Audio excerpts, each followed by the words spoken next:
जीवन में कुछ दर्द ऐसे होते हैं जिन्हें इंसान किसी से कह नहीं पाता। चेहरा शांत होता है, लेकिन अंदर बहुत तूफान चल रहा होता है। होठों पर मुस्कान होती है, लेकिन दिल में एक गहरा खालीपन होता है। दुनिया को लगता है कि सब ठीक है, लेकिन सच में इंसान अंदर से टूट चुका होता है। कभी अपनों की बात दिल तोड़ देती है, कभी उम्मीदें अधूरी रह जाती हैं, कभी मेहनत का फल नहीं मिलता, कभी रिश्तों में दूरी आ जाती है, और कभी जीवन इतना भारी लगने लगता है कि मन कहता है, अब आगे कैसे चलूं? ऐसे समय में भक्त के जीवन में एक नाम सहारा बनकर आता है, श्याम नाम। श्याम नाम केवल एक शब्द नहीं है, ये टूटे हुए दिल के लिए मरहम है, ये दुखी मन के लिए शांति है, ये हारते हुए इंसान के लिए हिम्मत है। जब भक्त सच्चे मन से कहता है, जय श्री श्याम, तो वो अपना दर्द बाबा के चरणों में रख देता है, और यही भाव धीरे धीरे टूटे हुए दिल को जोड़ने लगता है। बाबा श्याम को हारे का सहारा कहा जाता है। ये बात केवल सुनने में सुंदर नहीं लगती, बल्कि ये भक्तों का अनुभव है। जो इंसान दुनिया से हार गया हो, जो अपने दुख से टूट गया हो, जो किसी से अपने दिल की बात न कह पा रहा हो, बाबा श्याम उसके मन की आवाज सुनते हैं। बाबा शब्द नहीं, भाव देखते हैं। बाबा चढ़ावा नहीं, दिल की सच्चाई देखते हैं। जब दिल टूटता है तो सबसे पहले विश्वास टूटता है। इंसान को लगता है कि अब कोई अपना नहीं रहा। उसे लगता है कि मेरी पीड़ा कोई नहीं समझता। वो भीड़ में भी अकेला महसूस करता है। ऐसे समय में श्याम नाम मन में ये विश्वास जगाता है कि तू अकेला नहीं है, बाबा तेरे साथ है।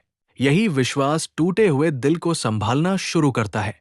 समस्या तुरंत खत्म हो जाए, ये जरूरी नहीं, लेकिन मन में ये ताकत जरूर आती है कि मैं इस दर्द से बाहर निकल सकता हूं। बाबा का नाम भक्त को गिरने नहीं देता, वो उसे धीरे धीरे फिर से खड़ा करता है। कई बार दिल इतना टूट जाता है कि भक्त बाबा के सामने कुछ बोल भी नहीं पाता। वो बस हाथ जोड़ता है, आंखें बंद करता है, और आंसू बहने लगते हैं। लेकिन बाबा को शब्दों की जरूरत नहीं होती। भक्त के आंसू भी बाबा तक पहुंच जाते हैं। जहां आवाज रुक जाती है, वहां भावना बोलती है, और बाबा भावना के भूखे हैं। श्याम नाम टूटे दिल को इसलिए जोड़ता है क्योंकि ये मन को शांति देता है। जब मन में बहुत दर्द होता है तो विचार रुकते नहीं। पुरानी बातें बार बार याद आती हैं। गलतियां, पछतावा, उम्मीदें और डर मन को और भारी बना देते हैं। ऐसे समय में बाबा का नाम लेना मन के अंदर फैले अंधेरे में दीपक जलाने जैसा है। जब भक्त बार बार प्रेम से बोलता है, जय श्री श्याम, जय श्री श्याम, तो मन की बेचैनी धीरे धीरे कम होती है। भीतर एक आवाज आती है, सब ठीक होगा, बाबा साथ है। यही आवाज टूटे दिल को सहारा देती है। यही आवाज भक्त को याद दिलाती है कि दुख जीवन का अंत नहीं है। बाबा श्याम अपने भक्त को केवल सांत्वना नहीं देते, बल्कि हिम्मत भी देते हैं। कई बार बाबा दर्द को तुरंत नहीं हटाते, लेकिन उस दर्द को सहने की शक्ति दे देते हैं। कई बार वो परिस्थिति नहीं बदलते, लेकिन भक्त की सोच बदल देते हैं। जो भक्त कल तक टूट कर बैठा था, वही बाबा के नाम से फिर से उठने लगता है। टूटे हुए दिल को जोड़ने के लिए समय लगता है। जैसे शरीर का घाव धीरे धीरे भरता है, वैसे ही मन का घाव भी धीरे धीरे भरता है। लेकिन अगर उस घाव पर श्याम नाम का मरहम लग जाए, तो दर्द हल्का होने लगता है। भक्त को महसूस होता है कि बाबा मेरे दर्द को समझ रहे हैं। बाबा श्याम की भक्ति भक्त को ये सिखाती है कि हर टूटना अंत नहीं होता। कई बार टूटना नई शुरुआत की तैयारी होता है। कई बार जीवन हमें इसलिए तोड़ता है ताकि हम बाबा से और गहराई से जुड़ सकें।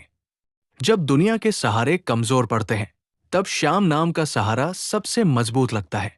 खाटू श्याम जी की कथा भी हमें त्याग, विश्वास और भक्ति की शक्ति सिखाती है।